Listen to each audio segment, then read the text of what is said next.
parecia que estava aqui com o microfone desligado, agora sim. Portanto, muito boa tarde. Agora sim. Agora sim, muito boa tarde a todos. Começo por, naturalmente, um cumprimento muito especial aos meus colegas de painel nesta tarde, à professora Maria Antónia Cadilha e à engenheira Ângela Ramalho. E esta é uma das 5 conversas que a FAP, em conjunto com a Universidade do Porto, no âmbito da sua feira virtual, no âmbito da sua feira virtual de emprego, está a promover. Portanto, e hoje o tema mesmo é este, é perceber de que forma é que a Academia pode ou deve, portanto, isto também pode ser uma das conclusões que nós podemos chegar, se é uma possibilidade ou se é mesmo um dever de ajudar as empresas, ou vice-versa, também poderá ser outro tema a perceber aqui qual é que deve ser a relação entre o tecido empresarial e a Academia na captação de talento jovem. Portanto, e para conversar comigo sobre este tema, temos então a professora Maria Antónia Cadilha. A professora Maria Antónia Cadilha é docente na PBS, na Porto Business School, e também é investigadora na Faculdade de Psicologia e Ciências da Educação, onde de resto tirou o seu mestrado em Psicologia. Portanto, também é prata da casa, por assim dizer. A professora também tem um passado, ou pelo menos tem um percurso na área empresarial, trabalhou durante alguns anos como diretora de talento, desenvolvimento, cultura e comunicação na Sona AMC, também como diretora de gestão e desenvolvimento de talento, e ainda no grupo Motengil também, portanto, sempre um percurso profissional ligado ao que tem a ver com a gestão de recursos humanos e de talento dentro das empresas.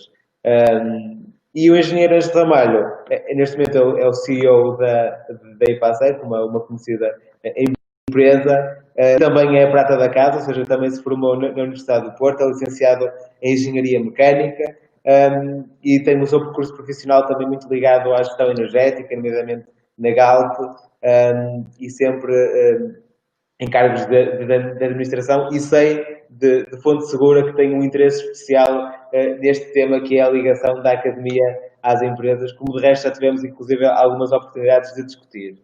E eu se calhar começava esta conversa com uma pergunta para cada um dos dois, que depois será vice-versa. Ou seja, eu à professora perguntava-lhe qual é que é a importância do tecido empresarial para a academia, e depois passamos ao engenheiro Ângelo Ramalho a perguntar qual é que é a importância da academia para o tecido empresarial. Fazemos aqui o reverso da medalha. Portanto, se calhar começava pela professora e muito obrigado pela sua disponibilidade.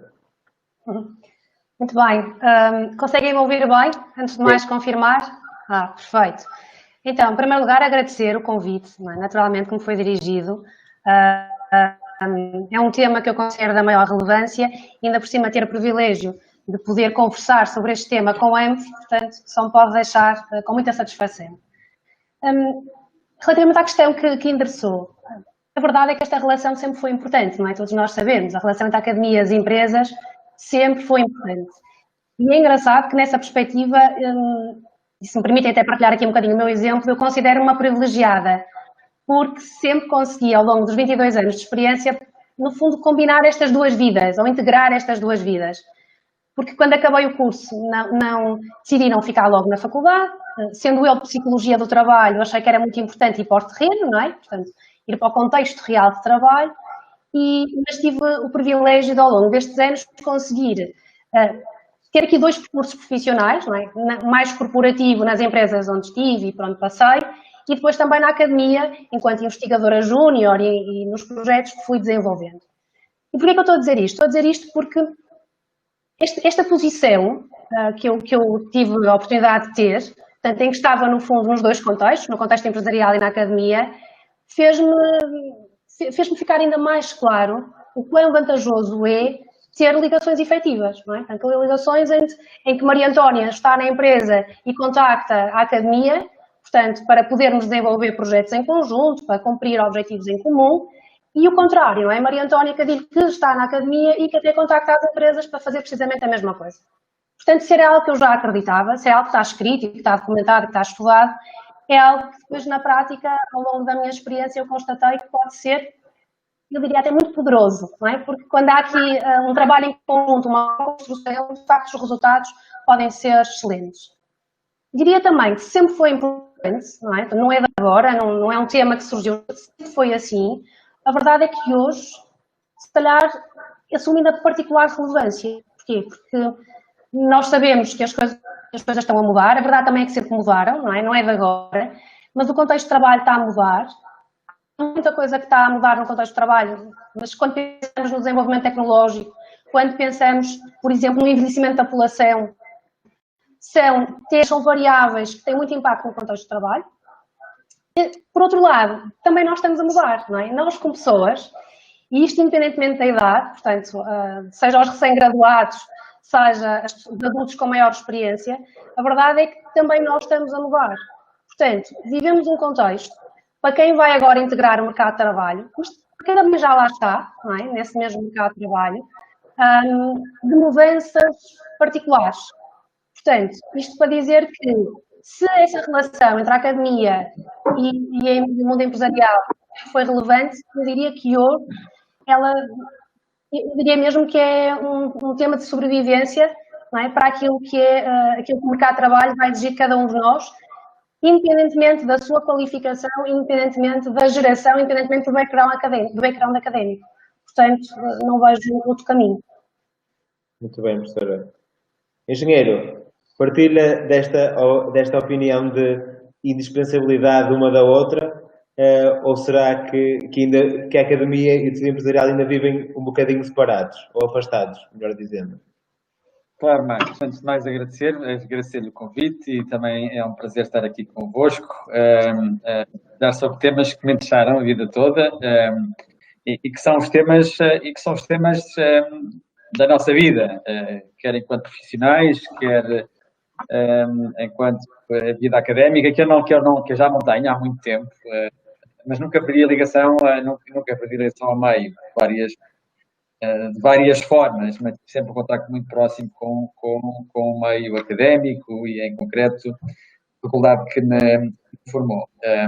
E eu não tenho grandes dúvidas, não tenho certezas todas, mas não tenho grandes dúvidas das razões por que o país em que vivemos não é, ou ainda não é, ou ainda tem um grande caminho a percorrer para vir a ser a referência que todos nós gostávamos que fosse, da capacidade económica e de desenvolvimento socioeconómico para nos propiciar as aspirações que todos temos e normalmente referenciadas nos países do centro e do norte da Europa. Temos um caminho longo a fazer, o que não nos deve deixar frustrados, pelo contrário, deve-nos deixar cheios de vontade para o fazermos de forma tão rápida quanto possível, sabendo que por evitar etapas não dá, vamos ter que as fazer todas, é de forma rápida. E só conseguimos fazer se primeiro tivermos conhecimento do ponto de partida, que é o sítio onde estamos, e do que precisamos para chegar lá. E vivemos em tempos onde as dinâmicas são avassaladoras. Quem é que esperava há 3 ou 4 meses vivemos um quadro pandémico que num mês paralisou o mundo? Vivemos um mundo de placas. Hoje o mundo é feito de jangadas de pedra que flutuam no oceano e não se sabe bem para onde. De repente ficámos sem aviões, ficámos sem barcos, ficámos sem portos, ficámos sem poder fazer comércio internacional de forma fluida. E isso deve-nos dar que pensar. E neste entretanto apareceram coisas de francamente negativas, mas outras de francamente positivas, que são todas as oportunidades que as crises sempre provocam. E no fim, no meio, no princípio, são sempre as coisas. E obviamente venceremos as crises de forma tão mais facilitada para ver o copo meio cheio, quanto pessoas mais capacitadas tivermos e quanto mais rapidamente formos capazes de as capacitar para conseguirmos dar as respostas, algumas delas são urgentes, aos desafios que temos pela frente. E eu não tenho dúvidas de que uma parte dessas respostas estão dentro das universidades, entendendo esta designação de universidades como uma forma genérica de formação das pessoas em patamares de conhecimento, patamares elevados de conhecimento. e independentemente dos graus e dos conteúdos mais ou menos técnicos, o conhecimento, e quanto mais conhecimentos tivermos, e particularmente quanto mais formos capazes de interagir e partilhar o conhecimento que temos, mais rapidamente fazemos este aspiracional, este caminho que nos leva a um porto novo, que é aquele que todos queremos. Na relação com a universidade, eu devo dizer, e a experiência que tive hoje na FASEC hoje, ou desde há 4 anos esta parte, é demonstradora disso, de uma empresa de tecnologia, permitam-me, é mesmo a tecnológica portuguesa, até quando nos referimos a tecnologias de informação, na medida em que as tecnológicas hoje estão muito associadas quase exclusivamente a tecnologias de informação.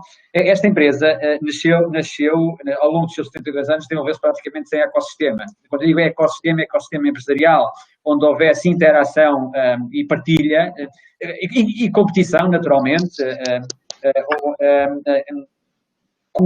competição, para usar agora um jargão mais dos tempos de hoje, um ecossistema que lhe permitisse desenvolver-se de forma mais rápida, eventualmente, do que o fez.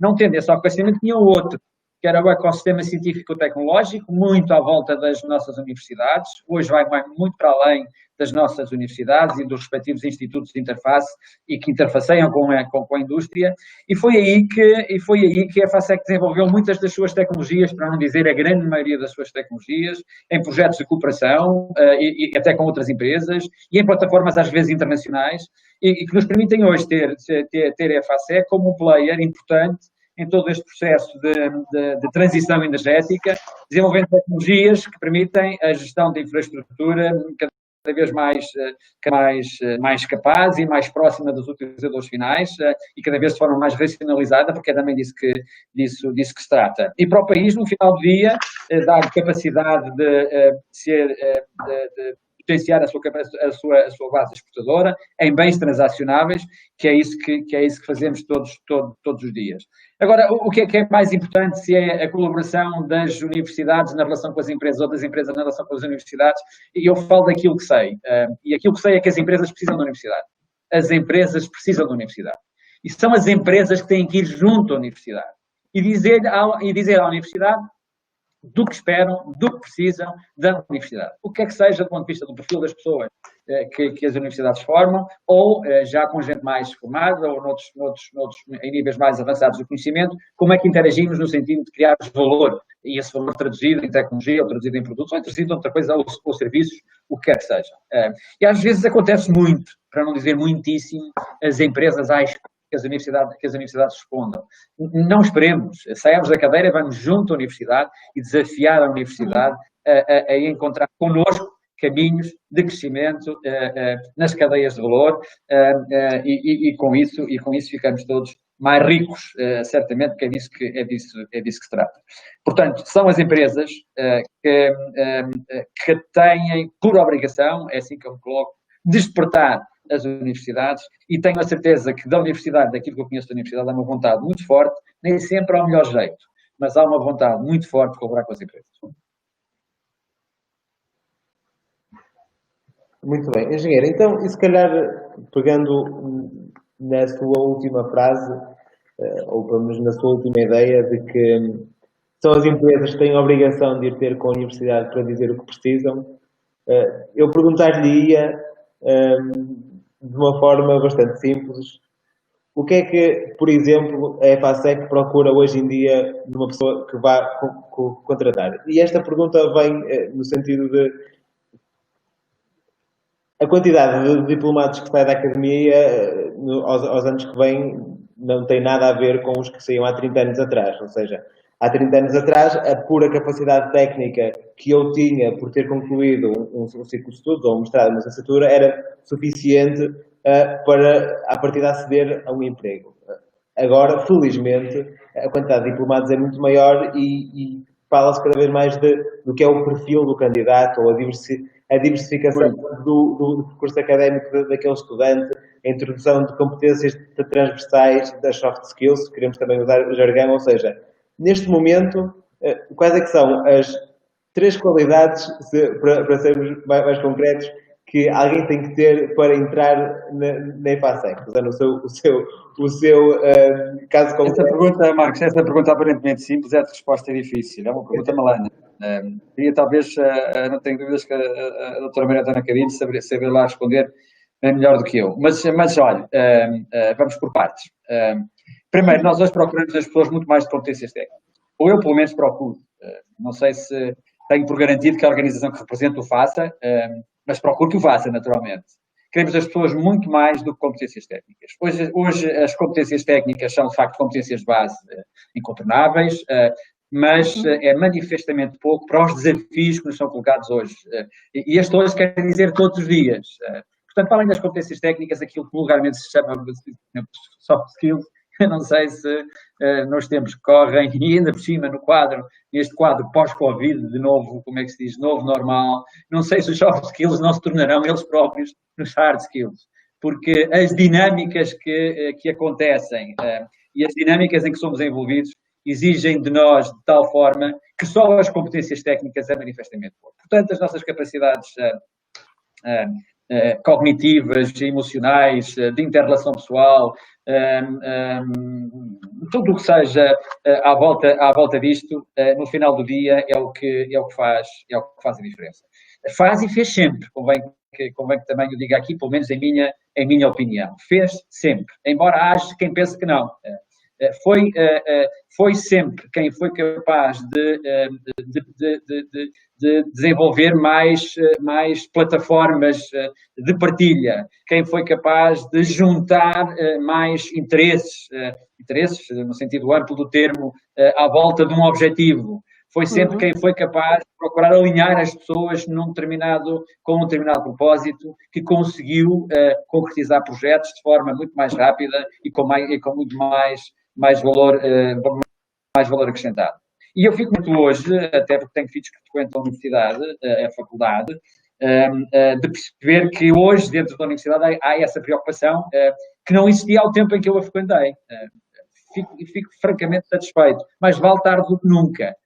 Não quero dizer que se faça tudo bem, ou que seja já dada a atenção que essas temáticas merecem, mas hoje, por exemplo, quando um engenheiro tem cadeiras de gestão do projeto logo no primeiro ano, no primeiro ano de curso, acho interessante, verdadeiramente inovador, em contraponto com o que era há 20 e tal anos desta parte. Nós não sabíamos o que era gestão de projeto de todo, fazíamos projeto no sentido técnico do termo, pôr umas linhas e fazer uns cálculos para justificar um mecanismo e muito pouco mais do que isso. Mas o facto é que a grande parte de nós, de uma forma ou de outra, muito cedo começou a participar em projetos sem perceber sequer nada de organizações, de pessoas e do funcionamento de um projeto propriamente dito. E hoje o quadro é completamente diferente, e se for melhor que não fosse assim, o tempo passa e as organizações evoluem, e os sistemas evoluem, e é isto. Portanto, eu acentuo sobre competências técnicas que serão sempre importantes, são sempre distintivas, e obtê-las na Universidade A ou será diferente as obter na Universidade B, mais do que muitas vezes os conteúdos que sabemos, a origem da nossa fonte é para mim mais importante do que propriamente o conteúdo. E depois sobre isso, obviamente, uma série de competências que são ditas soft, mas que acabam por ser aquelas que fazem muito rapidamente, para os que as têm, naturalmente, crescerem em termos profissionais e crescerem acrescentando valor às organizações em que trabalham. Professora, e é verdade, eu já lá vamos, porque eu sei que a professora tem alguma coisa a dizer sobre o que é a resposta da universidade à questão das soft skills. Eu gostava de acrescentar uma nota que o engenheiro referiu a questão da gestão do projeto e de que isso já vai existindo em algumas áreas, nomeadamente nas engenharias, mas que apesar de tudo, os engenheiros tendem a ocupar um espaço de trabalho muito mais corporate, muito mais corporativo, ao passo que noutras áreas da universidade não é tanto assim, portanto, à partida há menos predisposição mesmo da própria coordenação dos ciclos de estudos a introduzir estas soft skills. E a minha questão prende-se que é de que forma, ou seja, se há abertura, ou pelo menos se há abertura que deveria haver por parte da academia para começar a introduzir este tipo de competências que não são específicas de nenhum ciclo de estudos, portanto, à partida, exigem que sejam abertas as portas das faculdades, das escolas, para que venham pessoas de fora a ensinar aquele tipo de capacidades, e se havendo essa abertura e da sua experiência, que respostas é que já começam a ser desenhadas e de que forma é que essas respostas depois têm que também ser feitas em articulação com as próprias empresas e se deve haver ou não um redirecionamento mesmo relacionado com a área, ou seja, se as soft skills que eu ensino a um estudante de psicologia ou a um estudante de filosofia devem ser as mesmas que eu ensino a um estudante de engenharia ou a um estudante de matemática. Muito bom, então se calhar eu daria só a primeira nota em relação àquilo que o engenheiro Ângelo comentou, de que, e é ótimo ouvir, não é? Que as empresas têm aqui uma responsabilidade e têm que ter uma proatividade e irem ter com a academia. O inverso também é verdade, não é? Portanto, e já é hoje, felizmente, uma realidade muito maior. Portanto, a academia, as várias faculdades, têm hoje também no seu propósito desafiar as empresas a trabalhar temas e a pensar temas que nunca pensaram antes, mas também a trabalhar temas que já trabalham e fazê-lo de uma forma diferente. Portanto, há felizmente hoje muitos exemplos, e com a EFASEC também, naturalmente, de projetos em parceria que são feitos. Portanto, e que mostram que, de facto, as duas partes têm que se levantar da cadeira e aqueles que têm feito têm tido muito bons resultados. Portanto, responsabilidade partilhada, absolutamente. Em relação a esta nota que estávamos a dar das soft skills, podemos chamar soft skills, podemos chamar outros nomes, inclusivamente. O importante aqui é nós sentirmos que, de facto, com as mudanças que estão a acontecer, seja no contexto de trabalho, como eu falei, no desenvolvimento tecnológico, por exemplo. Hoje já não falamos naqueles cenários em que, de repente, vamos ficar todos sem trabalho, não é? E vêm os robôs e a inteligência artificial. Não falamos nesses cenários, mas falamos de uma forma muito objetiva em cenários em que as nossas funções vão sofrer alterações muito significativas no seu conteúdo. Não é? Portanto, começa-se a falar hoje em super jobs, não é? Portanto, o que se diz é, não se vai eliminar funções, mas vai ser feita uma análise do conteúdo funcional e vão ser retiradas algumas das atividades, vão ser automatizadas e isso vai dar origem a novas funções, que podem ser chamadas super jobs, que significa, naturalmente, que vão ter outras exigências para nós, não é? Para nós, e eu digo sempre nós, isto é independentemente da idade e do background, não é? Achava-se numa fase inicial que, por exemplo, a inteligência artificial iria ter, se calhar, mais impacto em funções com menos qualificação associada, mas a verdade é que nós sabemos que vão ser de uma forma muito transversal. Portanto, essas mudanças que estão a acontecer no contexto de trabalho, e eu dou exemplos de desenvolvimento tecnológico, mas sabem muito bem que há outras, está a colocar uma pressão muito grande na academia, não é? Porque a verdade é como é que alguém que vai fazer um ciclo de estudos de 3 ou de 5 anos, no final, não é? Há muita coisa que está a acontecer, ou mesmo enquanto está a estudar, há muita coisa que está a acontecer no contexto corporativo, por exemplo, e que faz com que, se a academia se focar muito nos conteúdos, corremos aqui algum risco de, no final, quando eu for para o mercado de trabalho, esses conteúdos até já estarem obsoletos, não é? Portanto, há claramente aqui, naquilo que diz respeito à resposta da academia, o ensino tem que ser mesmo muito exigente, não é? Eu acho que, como é que nós resolvemos isto? É, por um lado, um ensino muito exigente no sentido, às tantas, não focar tanto no conteúdo, mas focar em competências, o pensamento crítico, o problem solving, o problem finding, o aprender a aprender, ser verdadeiramente exigente, e a Universidade de Porto portanto, tem aí uma vantagem, portanto, ser muito exigente e preparar muito bem os estudantes para eles desenvolverem estas competências, independentemente do conteúdo que estão a aprofundar, porque esse vai mudar, com toda a certeza.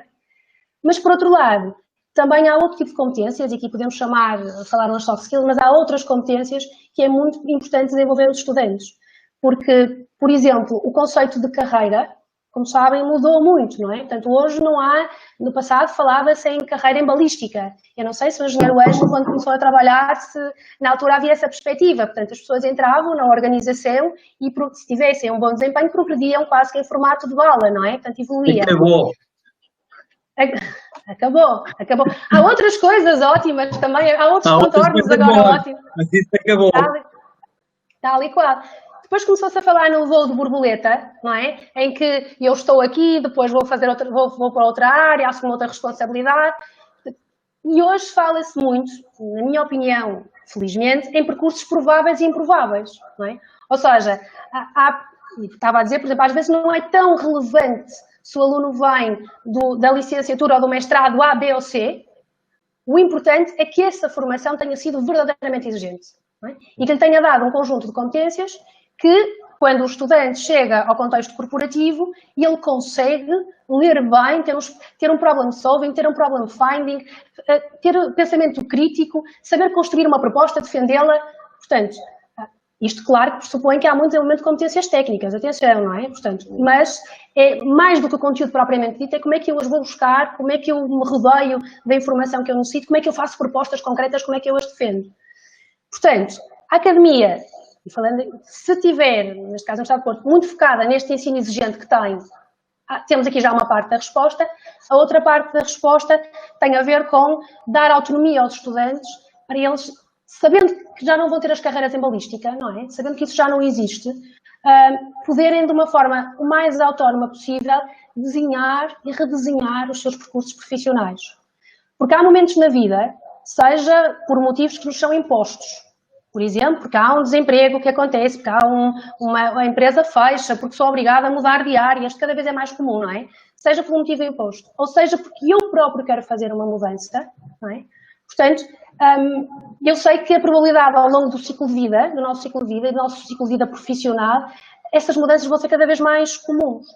Portanto, há aqui algo muito importante que eu, enquanto profissional, e que a academia me deve ajudar, que é, para além de me dar aquela parte do ensino mais exigente, mais hard, é ensinar-me, de uma forma mais autónoma possível, eu desenhar e redesenhar os meus percursos profissionais.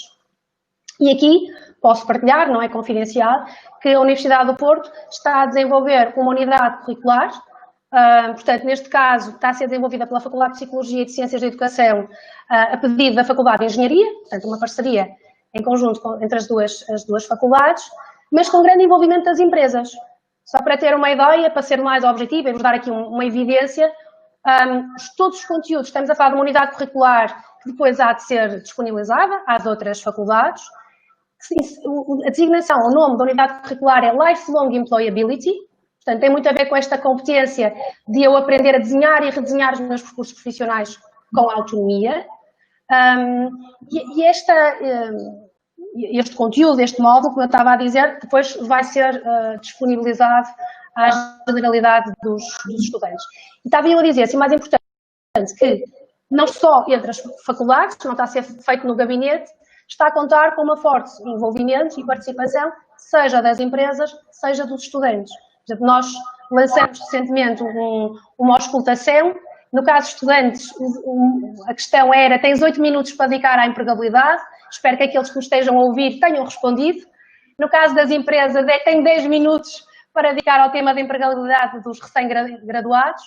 E o que nós fizemos foi, antes de começar a desenhar os conteúdos desta unidade curricular, quisemos naturalmente, no que diz respeito às empresas, ouvir de uma forma muito concreta e muito objetiva o que é que perspectivam, o que é que já valorizam hoje e o que é que perspectivam vir a valorizar no médio, não sei se fazer médio prazo, mas um bocadinho mais à frente, quando estiverem a falar de contratação de recém-graduados. Portanto, para dizer, não está parado, não é? A Universidade do Porto tem, como resposta, tem ensino exigente e está a trabalhar estas competências de empregabilidade nos seus estudantes em conjunto com as empresas, como não poderia deixar de ser. Professora, e se calhar nessa senda, aliás, a minha questão, quando reflito e quando converso sobre o ensinar dessas novas competências que são valorizadas pelas empresas, o Fórum Económico Mundial sempre publica a conhecida lista de competências para o futuro.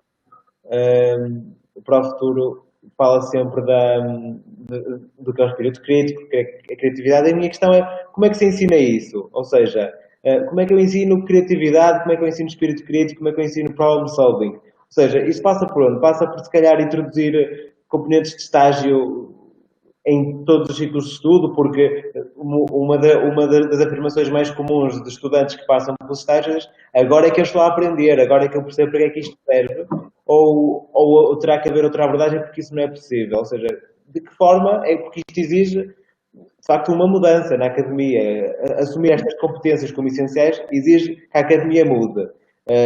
E a academia é resistente à mudança, como nós todos sabemos. como aliás é comum à sociedade no geral. A questão é como é que nós fazemos isso? Não há uma receita, não é? Não há uma receita naturalmente. Eu diria que para trabalhar cada uma destas competências, primeiro há uma primeira parte que são os fundamentals, não é? Portanto, cada um dos estudantes tem que estar, não é agora de repente partir e aprender só a ler ou a ver, não. Primeiro há ali uma componente que é de fundamentals, que é importante assegurar e que muitos ciclos de estudos já têm.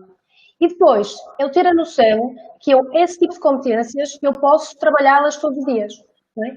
É o aprender a aprender e fazê-lo no trabalho e na vida, não é? Quando falamos, por exemplo, do pensamento crítico, primeiro é muito importante que eu tenha a noção do que é que estamos a falar, concretamente, e lá está a testar os fundamentals, mas depois, e essa é que é uma competência importante, eu tenho que aprender a aprender. E aprender a aprender essa competência, quando, por exemplo, faço um estágio, é verdade, quando antes do estágio eu vou fazer uma visita à empresa, quando eu conheço alguém que trabalha naquela empresa e provoco um pequeno almoço, um almoço com essa pessoa para perceber o que é que ela faz e como é que ela resolve os problemas e como é que resolve as questões. Quando, por exemplo, eu faço parte de uma associação de estudantes, quando eu quando eu estou envolvido num conjunto de iniciativas de voluntariado, portanto, a vida dá-nos um portfólio fabuloso e único para desenvolver competências. Desde que eu tenha essa consciência, desde que eu reflita sobre isso, não é? Ou seja, não é só por eu estar nas situações que automaticamente eu vou desenvolver essas competências. Se eu desenvolver a competência de refletir sobre essas experiências, ou seja, de eu perceber o que é que eu retiro delas, o que é que eu aprendi, o que é que eu posso fazer diferente no futuro, usando assim uma linguagem mais simples, eu estou a aprender, diria, in the flow of life and work, né? Ou seja, no dia-a-dia da minha vida e do meu trabalho. Portanto, isto para dizer que a academia tem que dar os fundamentals, seguramente, mas depois tem que proporcionar o máximo de iniciativas possível para que os estudantes estejam expostos, mas cada um de nós também tem que fazer a sua parte, não é? Cada um de nós tem que identificar os contextos em que quer aderir, em que quer participar às vezes. Respondi, Marcos, à sua questão? Sim, respondeu. Acho que aliás, eu acabo por subscrever porque pessoalmente, sempre me dediquei também a tudo que são atividades extracurriculares, como seja, inclusive, a própria FAP. E sim, e apesar de... e a seguir eu também já coloco a questão ao engenheiro, mas eu suspeito que ele vai acabar por concordar comigo, que é tudo o que nós precisamos fazer, para além do que é o curso, do que é o tronco comum, porque depois podemos correr o risco de chegar ao final do curso e como nós saírem mais 200, portanto nós devemos fazer o máximo possível para, quando nós acabamos o nosso curso, sermos diferentes de todas as pessoas que acabaram ao mesmo tempo que nós.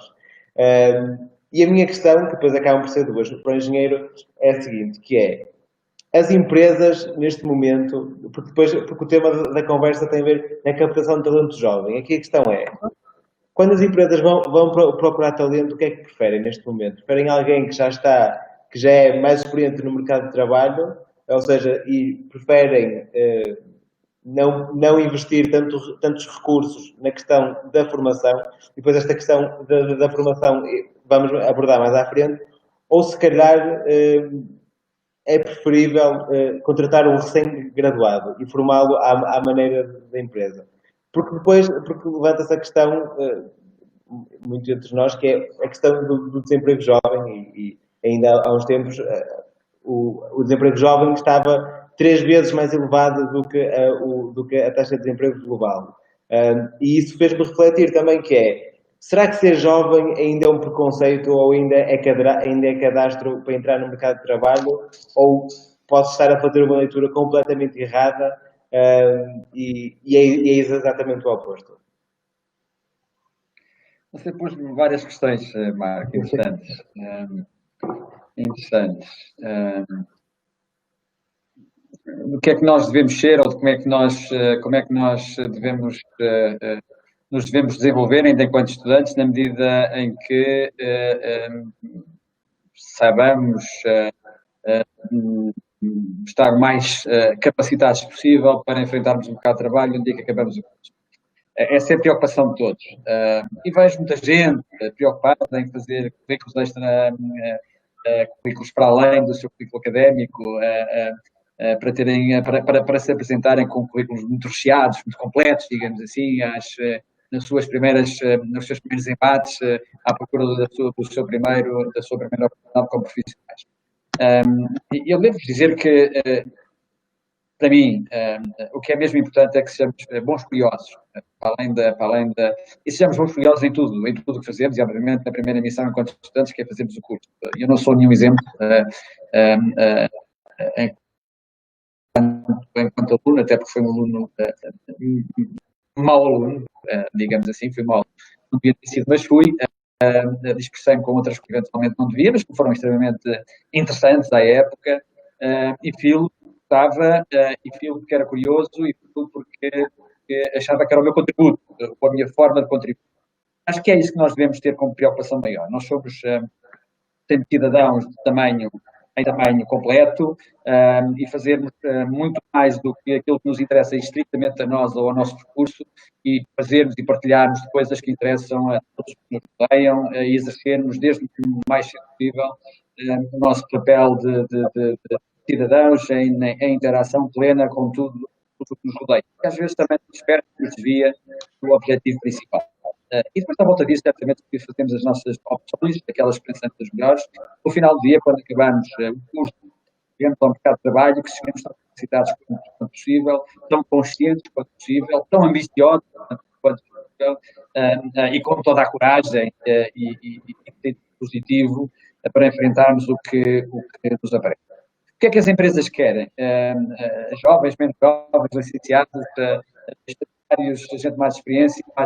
As empresas, dependendo, obviamente, do enquadramento de cada empresa, da dimensão de cada empresa, mas assim como uma apreciação genérica, não sendo eu um estudioso do assunto, mas as empresas devem definir um blend adequado de recursos capazes de as desenvolverem no presente e as projetar para o futuro nas competências que necessitam.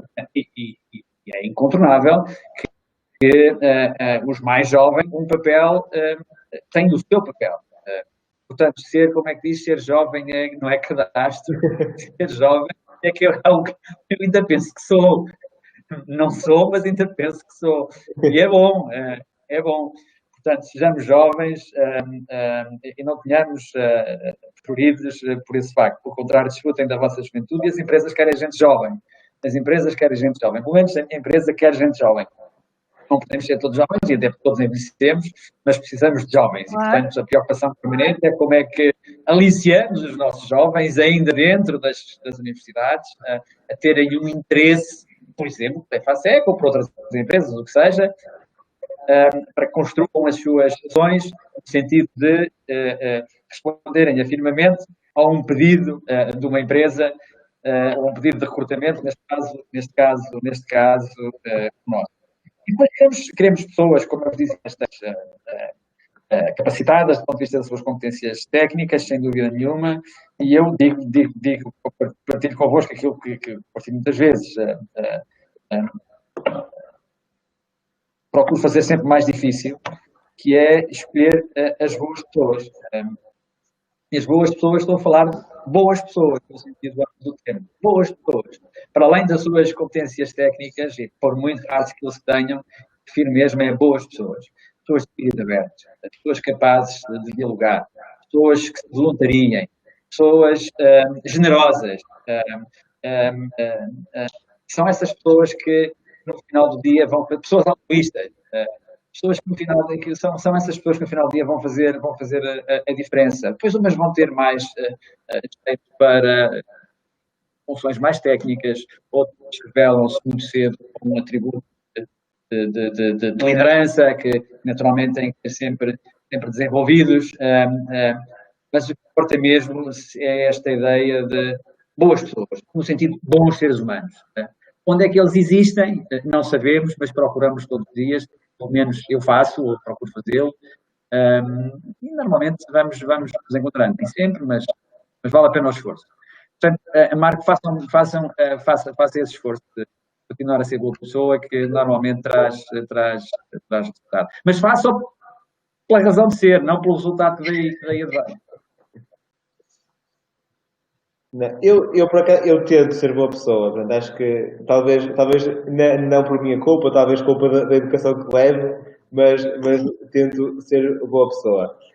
Engenheiro, e uma questão que eu lhe colocava é que sempre que se fala desta relação de importância entre a academia e as empresas, normalmente tende-se a focar essa relação de forma pontual, isto é, ou seja, a partir do momento em que o estudante, a importância é o encontro entre a academia e as empresas normalmente acontece quando eu acabo o meu curso, tenho que encontrar um emprego, portanto é importante que eu esteja adequado àquela empresa ou a uma empresa. A minha questão é, não haverá interesse aqui dos dois lados, e depois também a pergunta serve também para a professora Maria Antónia, de que esta relação passa a ser quase umbilical, ou seja, em que, imaginemos, eu sou um empresário, eu tenho colaboradores e tenho interesse que os meus funcionários, os meus colaboradores, as pessoas que fazem parte da minha empresa, que fazem a minha empresa, mantenham a relação com a Universidade Viva, ou seja, que depois aqui entramos no lifelong learning. O Marco é fundamental, fundamental. E a experiência que eu vivo, que eu tenho vivido praticamente durante o meu curso profissional, mas em particular neste tempo mais recente da FASEC, esse aspecto é absolutamente fundamental. Eu incito, mas não preciso fazer muito esforço, devo dizer, porque faz parte do ADN da companhia, uma relação muito próxima com a universidade, pela história que contei, que eu contava há bocadinho, e portanto há esta relação natural, nós, e particularmente entre engenheiros, não é necessariamente uma coisa boa, mas entre engenheiros na relação com a Faculdade de Engenharia, com a Faculdade de Engenharia, no caso da Universidade de Porto, mas também com a Técnica de Lisboa, com o Minho, com Aveiro, com Coimbra, depois os INESC, os INEGIs, todas essas entidades que fazem interface entre a Universidade e a indústria, a relação é muito próxima e é de interesse recíproco.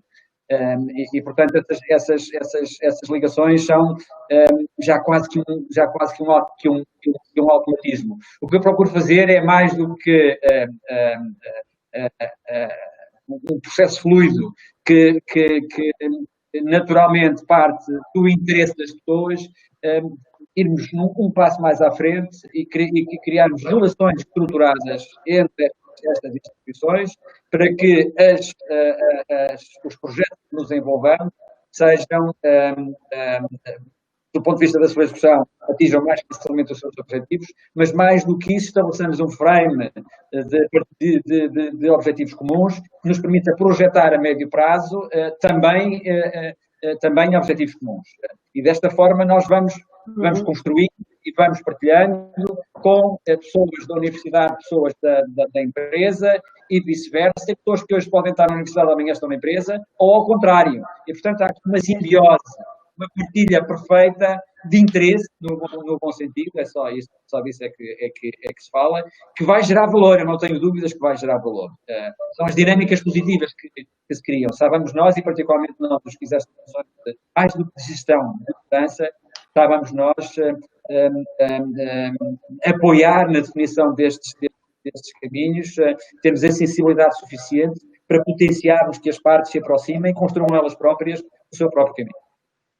Professora, em Portugal, aliás, eu acho que aliada ao termo do lifelong learning vem sempre o tema da inovação, porque tem que se inovar e a questão no ensino superior. E eu há uns tempos li um relatório da Economist muito interessante que se chamava mesmo Innovative Models for Delivering Higher Education. E eles lá listam uma série de cinco exemplos, em que um deles chama o Partnership Model, ou seja, em que de facto os cursos são desenhados em parceria com entidades externas, no caso, empresas. A minha pergunta é muito concreta, que é: haverá disponibilidade para começarmos a fazer esse caminho na Academia Portuguesa e no caso do Porto, porque ainda há um certo conservador, ainda há um certo medo das universidades e dos estudos politécnicos de que as empresas se queiram apoderar do conhecimento que lá fazem e depois comercializá-lo. Ou seja, isto poderá ter algumas... Agora, a evolução tem sido lenta. A professora vê o futuro mais próximo ou mais distante? Sim. Marcos, eu se calhar tenho uma visão mais otimista. Não sei, às tantas o tema... Talvez pelo seu percurso profissional a visão seja mais otimista. A minha é um bocadinho mais pessimista. Se calhar eu percebo, estamos em papéis distintos.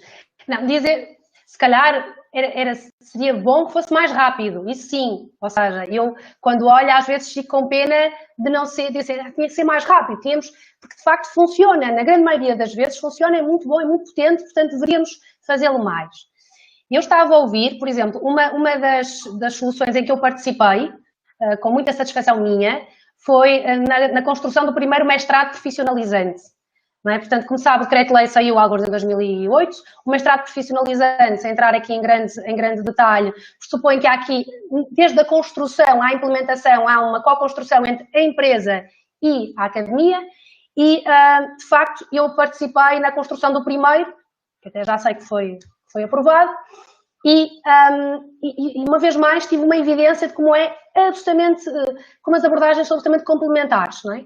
E depois hoje acontecem coisas muito interessantes, que há mais proximidade também entre os dois contextos, porque é cada vez mais comum encontrar pessoas com doutoramento a trabalhar, não é? Nas empresas. E é cada vez mais comum encontrar, não é? Portanto, pessoas que fizeram o seu percurso académico, mas, por exemplo, como eu, que tiveram na vida empresarial. Portanto, quando nos juntamos para fazer, por exemplo, neste caso estava a dar o exemplo do mestrado profissionalizante, quando nos juntamos para começar a trabalhar os conteúdos, nós tínhamos uma linguagem muito próxima, portanto, tínhamos papéis complementares, e ainda bem que assim é, porque senão também não havia interesse, tínhamos diversidade na mesma, na equipa, mas tínhamos uma linguagem muito comum, naquilo que era relevante, portanto, foi fácil fazer o trabalho.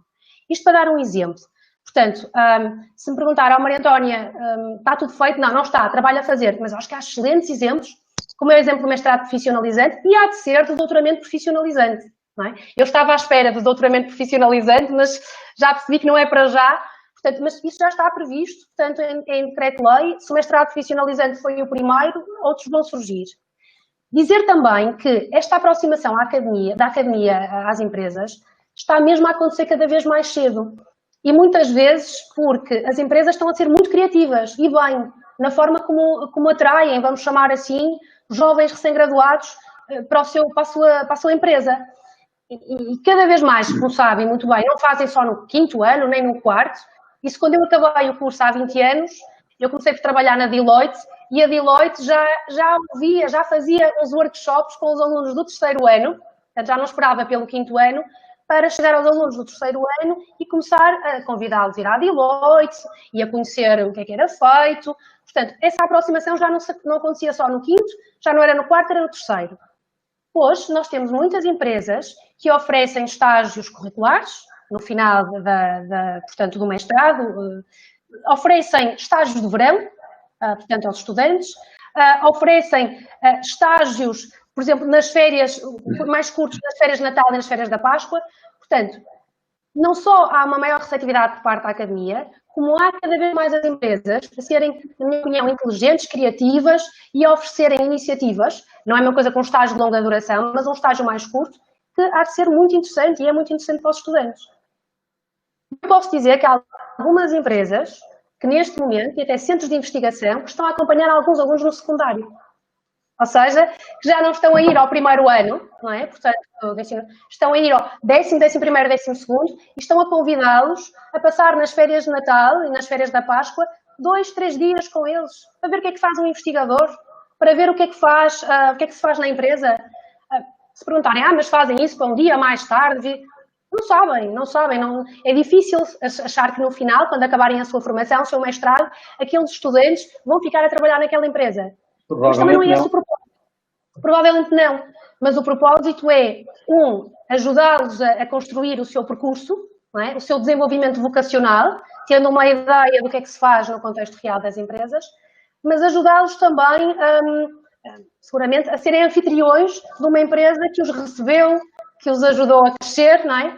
E também, já agora, o engenheiro Ângelo falava que as empresas precisam de jovens, é verdade, mas as empresas precisam, acima de tudo, de diversidade etária, não é? E cada vez que uma empresa recebe para um estágio de verão, um recém-graduado, um aluno do ensino secundário nas férias da Páscoa ou nas férias de Natal, está a ter a oportunidade de provocar essa diversidade etária, está a ter a possibilidade de ter os seus colaboradores mais velhos, por exemplo, mais experientes, a contactar com estes estudantes mais jovens que vão fazer aquelas perguntas que nós tipicamente não estamos à espera. Portanto, Marcos, eu queria lhe dizer que, sabendo que há muita coisa para fazer, há muitos exemplos, felizmente hoje, não é? Que são bons exemplos de iniciativas que estão a garantir e que estão a promover uma maior aproximação entre estes dois mundos.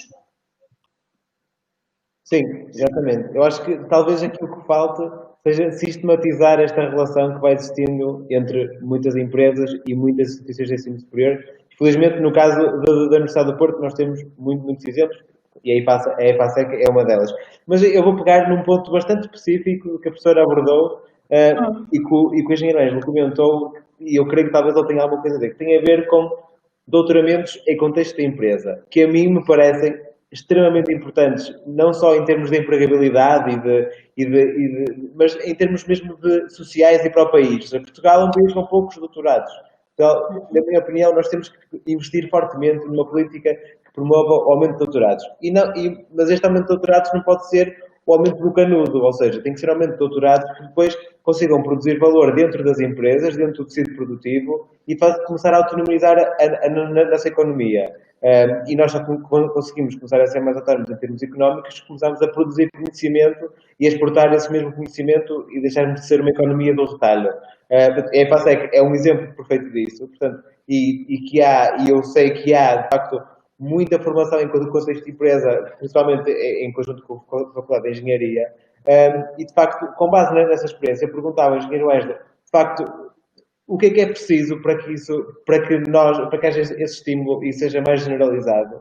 Certamente que há imensas dificuldades para vocês, enquanto empresa, em receber esses estudantes, tiveram que fazer algumas adaptações. Não me falo em dificuldades nos tempos A mim o que me interessa mais era que se calhar conseguisse partilhar quais é que são as vantagens, de facto, mesmo para as empresas, porque certamente que estarão alguns empresários a ouvir-nos. Qual é que é a vantagem para uma empresa em receber um estudante de doutoramento a fazer o seu doutoramento lá?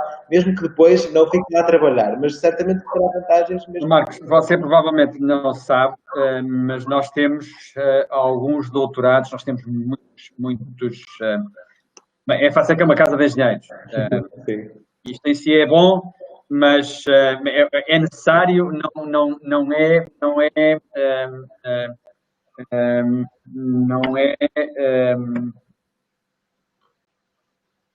a melhor condição.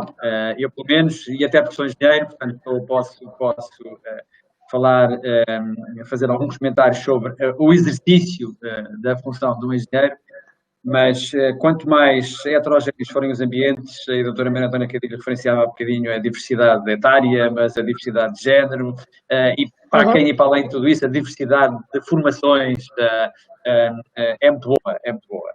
Mas é verdade que uma empresa de engenharia tem que ter, de facto, muitos engenheiros. E engenheiros o mais capacitados possível, muitos mestrados, e hoje é relativamente simples obter mestrados, mas também doutorados. Temos cerca de 20 e potenciamos, temos mesmo um protocolo com a Faculdade de Engenharia para, e custeamos a parte respectiva da formação desses doutorados in-house, também com uma componente forte dentro da empresa. E nós precisamos dessas pessoas com esses desenvolvimentos de competência, muitas vezes em áreas de uma especificidade muito grande, outras menos específicas, mas necessariamente áreas do conhecimento que nos interessam para o desenvolvimento das nossas atividades. E começámos a fazer há 2 anos e começámos e é para continuar. Não sei se estamos ao ritmo que já deveríamos estar, eventualmente não, até porque estamos a atravessar um período de alguma turbulência, mas é pelo menos a nossa intenção acelerar esse processo. Os dados já estão lançados e o começo é sempre um momento mais difícil, e eu espero que nos próximos anos tenhamos possibilidade de desenvolver mais programas desses, com mais gente, e, portanto, termos processos fluidos de capacitação da nossa gente ao mais alto nível do conhecimento. E contrariar um bocadinho esta ideia de que um doutorado tem que seguir a vida académica, não. Se formos para os países, para as economias desenvolvidas da Europa, os doutorados vão para as empresas. Vão mesmo para as empresas. Nós temos em Portugal uma desproporção completa, eu não sei, não sou estudante dessa matéria, mas tenho o mínimo de informação que me permite dizer isso. Nós temos uma desproporção entre o número de doutorados nas universidades e o número de doutorados, ou o número de doutorados que formamos e aqueles que colocamos nas empresas. Portanto, isto tem que reverter muito rapidamente. E as empresas precisam de doutorados. Agora, os empresários têm que perceber que os doutorados servem para alguma coisa. Os empresários, eu digo os empresários porque ainda somos muito empresas de patrão, mas dando um passinho mais à frente, os gestores e os líderes empresariais têm que perceber que as empresas precisam de gente capacitada ao nível de um doutoramento. Têm que perceber que são necessários esses perfis. E os doutorados têm que perceber que têm muito mais valor do que um doutoramento na perspectiva de uma carreira académica, obviamente com os maiores respeitos pelas carreiras académicas, mas são as carreiras académicas e há caminho antes e depois das carreiras académicas. E o Dr. António Cadilho é bem exemplo disso. E, aliás, é um exemplo, se me permite, doutora, que deve ser replicado. E, portanto, as empresas têm essa iniciativa de buscar doutorados, buscá-los para as empresas. E, obviamente, que haverá doutorados que, depois de um tempo da empresa, quererão voltar à universidade. E é este processo de partilha que se gera valor e que as pessoas crescem todos e se envolvem. E acho que isso é uma... É quase como se fosse uma carreira em bumerangue, na verdade, não é? Portanto, isso. A pessoa está no contexto empresarial, sem se desligar, faz o seu doutoramento, aprofunda os seus conhecimentos, volta ao contexto empresarial, portanto, e há este movimento que hoje ainda não é muito comum, não é? Não é muito aceito. Aliás, é com estranheza, não é? Em algumas pessoas que eu tenho, portanto, mas que eu acredito que seja cada vez mais comum daqui para a frente. Engenheiro Lange, não posso deixar de dizer... É preciso haver lideranças empresariais que façam a diferença. E eu não posso deixar de aproveitar este momento na Federação Académica do Porto, com quem me identifico profundamente, de partilhar convosco um momento deprimente que tive na minha vida de gestor e de líder. E é quase uma confidência. Há uns anos esta parte, talvez já há quase 4 anos, eu estava recente na EPASEC, o então reitor da Universidade de Porto convidou uma série de líderes empresariais para uma reunião, no sentido de aproximar a universidade da indústria das empresas, perdoem-me, não necessariamente ou não exclusivamente empresas industriais, e vice-versa.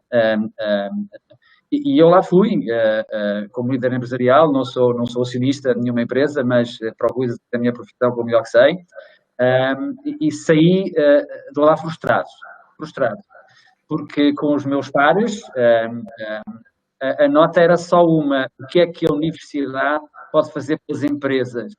E o problema é rigorosamente ao contrário, como eu comecei nesta conversa convosco, é o que é que as empresas podem fazer pela universidade. Essa é a questão. O que é que as empresas podem fazer pela universidade? No sentido de a espicaçar, no bom termo, de solicitar à universidade para dar as respostas que nós, empresas, precisamos. Mas somos nós que temos que ter a iniciativa. E eu estou profundamente convencido que, se assim for, a universidade responde. Por aquilo que eu conheço hoje da universidade, a universidade responde. Aos mais diversos níveis. E há mesmo áreas da universidade que estão ávidas de poder responder e sentir-se de uma forma de utilidade diferente na relação com o meio empresarial. E não necessariamente os cursos mais típicos de engenharia de economia, não. Toda a gente hoje quer partilhar dinâmicas novas e é muito bom saber que assim é. Assim tenhamos as lideranças, e em particular as lideranças empresariais, que são necessárias para induzir estes movimentos políticos. Muito bem. Agora... E para receber os desafios, não é? Porque é verdade, mas é igualmente... Desculpa, que eu estou a ver com delay. Estava a dizer que é igualmente verdade que a academia tem mesmo responsabilidade de desafiar, não é? Desafiar as empresas. O que é muito bom é quando do outro lado há a receptividade ao desafio. Portanto, porque muitas vezes há temas... Acho que a academia tem aqui uma grande responsabilidade de colocar em cima da mesa temas que as empresas ainda não tinham pensado, não é? Porque, de facto, há aqui uma... E eu lembro muito em particular, há pouco estávamos a falar da diversidade etária, e para dar um exemplo concreto, na Universidade do Porto, na Faculdade de Psicologia, já há muito tempo trabalhávamos o tema do envelhecimento da população, do impacto da diversidade etária nas empresas, mas as empresas não estavam ainda a trabalhar o tema. E há aqui um tema muito interessante que é quando se provoca, não é? Hoje as empresas também aceitam melhor que a academia provoque, que a academia desafie. Portanto, se é verdade, como dizia o engenheiro Ângelo, que há um papel muito importante a ser assumido pelas empresas, que é provocar a academia, é igualmente verdade que a academia também tem temas que as empresas ainda não pensaram e que têm a responsabilidade de provocar para se construir em cima disso. Portanto, se pensarmos assim nos dois lados, acho que vamos ter, já temos hoje muito bons exemplos. Eu creio que isto aqui será, não mais será do que reconhecer que fazemos parte todos do mesmo ecossistema. Ou seja, se por um lado as empresas precisam de quadros altamente qualificados, têm que ir buscá-los a algum lado, mas por outro também sabemos muito bem que as universidades e os politécnicos têm dificuldades em ter os recursos que precisam todos para fazer a investigação fundamental, que é a base do conhecimento. Portanto, nós estamos todos aqui dentro do mesmo ecossistema e talvez, a maior parte das vezes, falta o reconhecimento do ganho mútuo que há nesta relação. Porque aqui o segredo será mesmo esse ganho mútuo. Nós já vamos com 1 hora e tal de conversa, portanto também não nos vamos alongar mais, foi esse o prometido. Eu creio que nós tínhamos aqui pano para mangas neste tema, mas eu vou deixar uma última questão, que se calhar é mais um pedido de conselho para quem nos esteja a ver, uma vez que isto está inserido no que é a Find You, ou seja, a Find Your Career, a feira de emprego da universidade, que é aberta a todas as pessoas. Eu pedia, quer à professora Maria Antónia, quer ao engenheiro Ângelo Ramalho, e antes disso deixar o meu agradecimento muito profundo, quer pessoal, quer institucional, pela vossa disponibilidade, pelas vossas ideias, pelas vossas palavras. Certamente saio daqui com uma série de conhecimento para as minhas reflexões. Espero que quem nos esteve a ouvir, a quem também agradeço, tenha também tirado muito proveito desta conversa. E eu terminava perguntando a cada um de vós que conselho deixaria a um estudante que esteja daqui a um mês, seja formado, seja recém-formado e queira procurar emprego? Que conselho é que deixariam? Podemos começar a professora Maria Antónia e depois a seguir o engenheiro Ângelo Ramalho. Ora bem, isso é um conselho, é difícil, não é? Mas eu diria, a primeira situação que eu pensaria é mantenham a vossa singularidade. Sejam vocês próprios, sejam autênticos. Porque isso é o mais importante, não é? Pronto. E a partir daí o resto das coisas vão surgindo, não é? Pronto. Mas se souberem manter essa singularidade, se souberem ser os próprios, é o ponto mais importante. O resto vem a seguir. E muito trabalho depois a seguir, não é? Naturalmente, mas com satisfação e com sentido de propósito, desde que a base esteja lá. Muito bem. Eu partilho rigorosamente do mesmo. Eu acho que nós somos nós próprios, as percepções que queremos criar e a forma como somos percepcionados. E se estes 3 planos estiverem muito afastados, vai correr mal. Portanto, é melhor cuidarmos da paralaxe que pode existir aqui. Portanto, sermos nós próprios. A forma como queremos que nos percepcionem e temos cuidado na forma como somos percepcionados, que sejam 3 planos coincidentes. Autenticidade, genuinidade, é isso que é importante. Acho que foi sempre importante e hoje mais do que nunca. E ajuda a encontrar os bons seres humanos.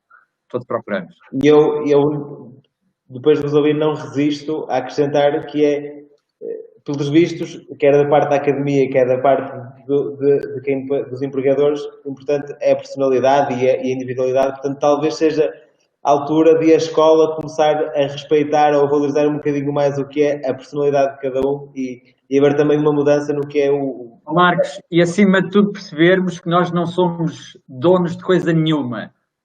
Só testemunhamos e passamos para a geração seguinte. Isto é muito importante. E é um dos princípios, é uma das bases da partida. Muito importante. E olha, sim, deixar-lhe o desafio de deixar a sua função para quem o vier a substituir.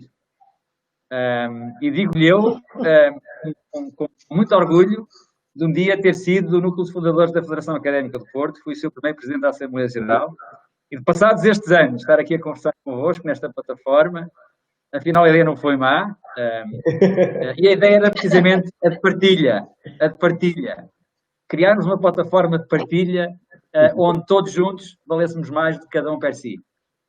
Pelos vistos resulta. Resulta, ainda hoje resulta, e isso continua a ser, pelo menos isso continua a ser, no meu entender, o que define a Federação Académica do Porto, que é, de facto, nós somos uma estrutura muito maior pela força dos que nos constituem, das nossas associações de estudantes, e talvez seja importante aplicar essa lógica, mais uma vez, ao ecossistema empresa-universidade, que é, quanto mais for a universidade, melhores serão os graduados, quanto mais fortes forem as empresas, mais fortes serão as universidades. Portanto, eu acho que é uma ótima nota para terminarmos a nossa conversa, de que, de facto, fazemos todos parte do mesmo ecossistema e trabalhando cada um para ele, fazemos dele mais forte. Eu agradeço-vos mais uma vez a vossa disponibilidade, o vosso tempo, também a quem nos viu, e um resto de bom dia para todos. Muito obrigado. Obrigado, foi um prazer.